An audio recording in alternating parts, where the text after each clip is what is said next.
Hey everyone, Dinosaur MTG here because I am a dinosaur when it comes to Magic. And this is Premodern Top 10, where I take a look at the 10 cards from a set in color from Premodern. I'm starting off this series looking at the top 10 white cards from 4th edition. Now when I say top 10, I'm not looking at the highest prices on the secondary market or top performers at high-level pro events.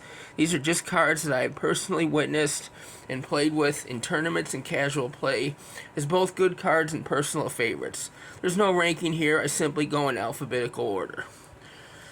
Starting out with the Circle of Protections.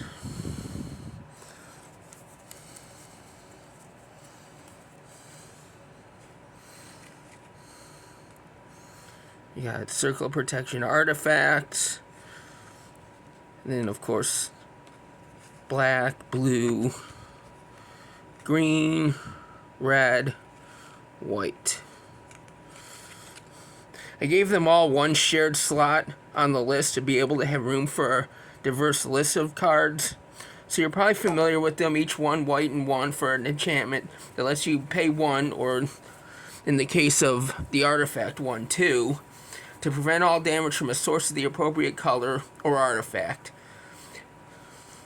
They're mostly sideboard cards, but very cheap for what they do, especially if your opponent is relying on only one or two big threats to win the game instead of going wide. They're also common, so very easy to get a hold of. It's kind of funny, in later printings they made them uncommon to try to stem the availability of them. If you're using them in your sideboard, it's best to study the meta of your play area to see the most used colors or artifacts. That way your whole sideboard is not just circles. Number 2, Conversion. Speaking of sideboard cards, this is a very good one in an environment that has a lot of mono-red decks. This just straight up shuts down mono-red in Premodern, unless they're using artifact sources of damage, like Curse Scroll or Masticore, but those can be answered with another card you're going to see on this list. It's kind of expensive to cast at 2 white and 2, so it can easily be too little too late against fast red decks. Still, it's worth considering. Number 3, Disenchant. Everyone knows Disenchant. 2 mana to blow up any artifact or enchantment. Good enough to see main deck play against a lot of powerful artifacts and enchantments, like Phyrexian Dreadnought and the Parallax Wave Opalescence combo. Or as I said with Conversion, use Disenchant against Curse Scroll and Masticore. Disenchant has been a staple for years, thanks to always seeing reprints. Number 4, Karma. This is a combo card that I have loved for years, ever since they printed Urborg Tomb of Yawgmoth in Planar Chaos. I know Urborg is not Premodern, but I wanted to explain the combo before telling you about its Premodern equivalent. Urborg makes all land swamps in addition to their other types, so together with Karma, Karma deals damage to each player equal to the number of lands they control. However, the third piece of this combo, as you've seen earlier on the list, Circle of Protection White, which you use to prevent the damage to yourself. So now that you know the combo, there's a Premodern equivalent using Blanket of Night from Visions. It's clunkier since you're now using an enchantment that's 2 black and 1 instead of land, but it's efficient all the same. Number 5, Reverse Damage. This one you may not be familiar with, as I am. 2 white and 1 that prevents all damage to you from a source and gains you that much life, which is actually what the Oracle text reads. I mean, the printed text says it's retroactively added to your life total instead of subtracted. It's a clunkier wording, so they updated in the Oracle text. Not just straight up prevents the damage, and then you gain life equal to the damage. This is very good late game, or after your opponent has made their big game-winning combo play to deal you lethal damage. You can just out of nowhere reverse damage. Number 6, Righteousness. take a moment and appreciate that art. Another one you may not be familiar with. This is a great combat trick on defense.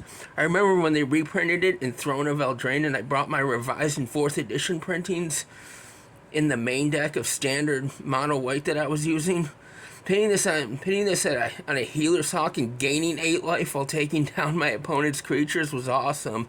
And it came out of nowhere since no one else had Righteousness on their meta radar. If you're running any weenie strategies, this is a good card. Number 7, Serra Angel. I would be remiss if I didn't include the iconic Serra Angel on this list. She's been lost in time to the great power creep, but in Premodern she can still pack a punch if you can find a spot for her.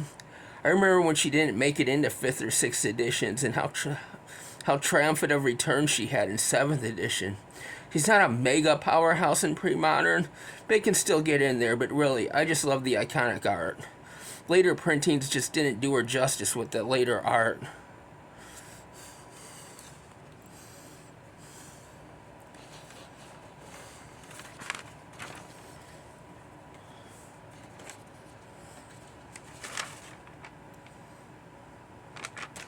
Number 8, Spirit Link.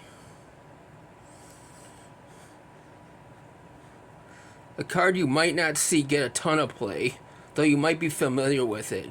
I did make a super secret tech video on this card if you want to check that out. A good way to gain life by putting it on one of your beaters, but can also neutralize one of your opponent's creatures by giving you back the life it took from you if you put it on one of your opponent's creatures. The other thing I love about this card is the art. Look at that beautiful Kaja Foglio art.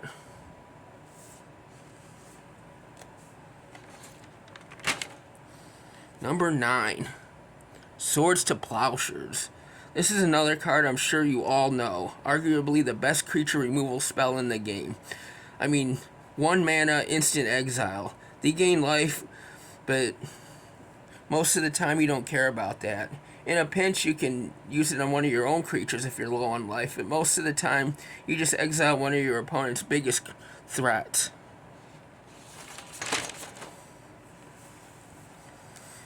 And finally, number 10, Wrath of God. The original and classic board wipe, 2 white and 2 to destroy all creatures that can't be regenerated. It's really good if you're not dependent on creatures, or like me, have a lot of repeatable token production like Kjeldren Outpost or Mobilization. The key to this card that separates it from most other board wipes is creatures can't regenerate.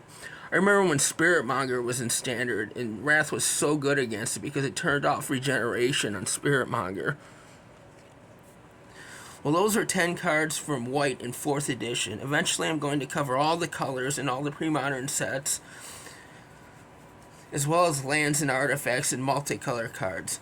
If you want to keep up with my lists, or just to see all the other fun stuff I post here, like, share, subscribe, notifications, comment, all the things. Until then, keep playing Magic the way Richard Garfield intended.